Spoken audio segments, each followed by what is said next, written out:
Alright, so Mini has just dropped some official photos of the next Cooper S, and it looks pretty interesting, specifically in the rear. The rest of the design is very evolutional, nothing crazy, it's not a revolution of a new design, but the rear end, we have to talk about that specifically. But before we do that and jump into Photoshop from front, side, and rear, let's have a look at this article from Motor Authority about the new Mini Cooper S. So it will likely go on sale in 2024, meaning it could be a 2025 model. The version shown here is the new Cooper S hatch, and it could have the same 2-liter turbo 4 with 189 horsepower as the current model, which sounds like a pretty decent power figure for this car, but I assume that it's going to get a little bit heavier. With Mini planning to go full electric route later this decade, this will likely be the final gas-powered generation. This has me thinking every time I hear a company saying that they're gonna go full electric within a couple of years.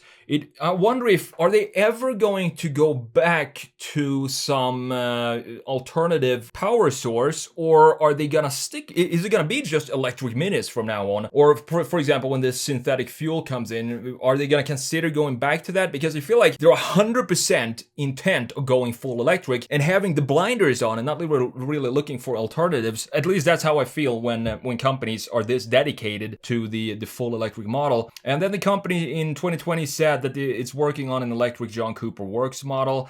Doesn't sound, I mean, cool. It doesn't sound too exciting to have it be electric, but that's what it is. Mini this year will also launch a redesigned Countryman, which also will have the choice of either gas or electric power. So let's quickly have a look at this design and see what's going on with the new Mini. It looks a lot more graphic than the outgoing model. I do like the design of the outgoing model. The only thing I would change here is this big black frame that we have going around the framing of the grille. I think this could have been cut out or implemented in a little bit better way, because this is the only thing that kind of cuts through all the line flow that we have in the front end. You have this black bar cutting through all the line flow, for example, from this intake into the bumper, and it feels like everything is just crashing into these edges on the side of the car. So we do still have this type of treatment in the new Mini in the front end, but it got a lot smaller,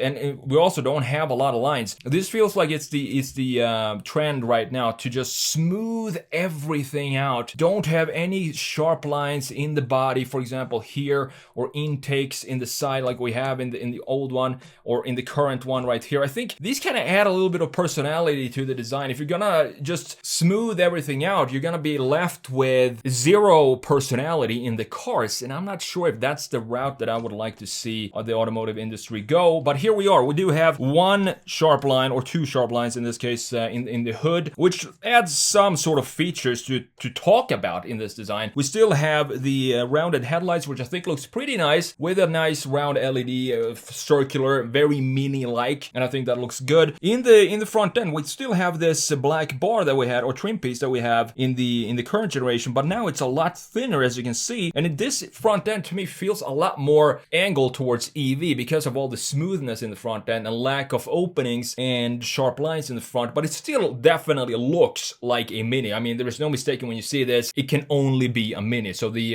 DNA and the design philosophy of a Mini is still intact. So let's have a look at the side view, and this is the only image I could find. It's not really a 100% side view, and it bothers me a little bit, but we're gonna try and do what we can with these two images. So up top here, what I love about Mini design is that we have this separation between the greenhouse, clearly separated from the rest of the body. I think it's such a funky design. And in addition to the black cladding that we have going around the wheel arches and at the bottom part, kind of removing some of the mass of the car, it makes it feel a little lighter, even though I don't think that's necessary for this type of package of a car. But overall, the proportions feels really cool. We have the A-pillar going straight in to the center part of the front axle, beautifully done, and we have the C-pillar sitting almost right above the rear axle. So the proportions of the Mini looks good. It's very hard to get a nice looking car when you have such a small length to play around with lines and making it beautiful, but I think Mini does a really good job with that.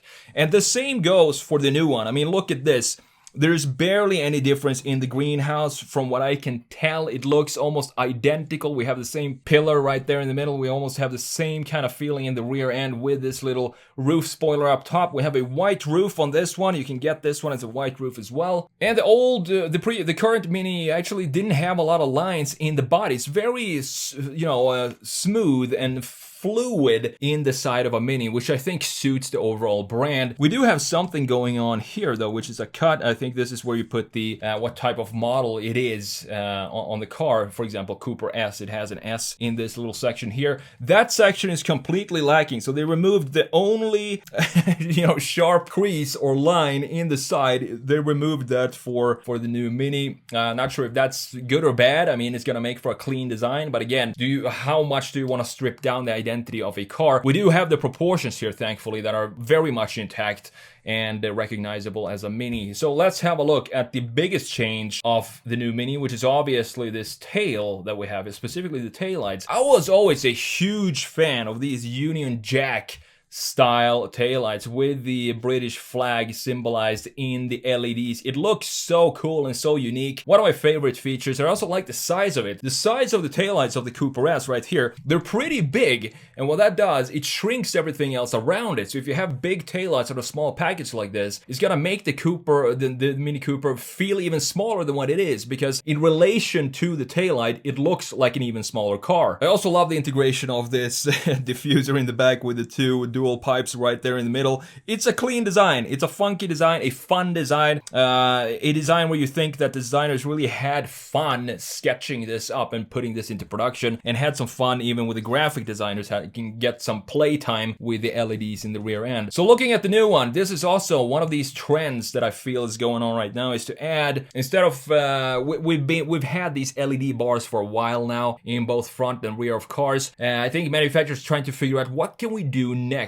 when it comes to lighting design. And I think this pixelated look that we have right here is definitely a trend that is setting in right now, and I start to see that in a lot of different manufacturers, specifically the South Korean ones, but they seem to have found their way onto the Mini here too. I'm not sure if I like this triangular outline of the taillight, because think of it like this. Look at the front end, for example. Everything here is rounded. Rounded here, rounded surfaces, rounded in the corners, rounded in the front end, and same goes for the side view. Very rounded surfaces all over this car. And then we come to the rear end, and the only sharp graphic feature in the rear is the taillight. So it kind of clashes with everything else that goes on in this design. So that's the reason why I'm not sure I prefer these, or I definitely don't prefer them over the Union Jack taillights that we have in the current version. But I'm gonna have to wait and see until I see this car in real life to make a final judgment on this design, because that's usually the case when you see them in photos and then you see them in real life. Usually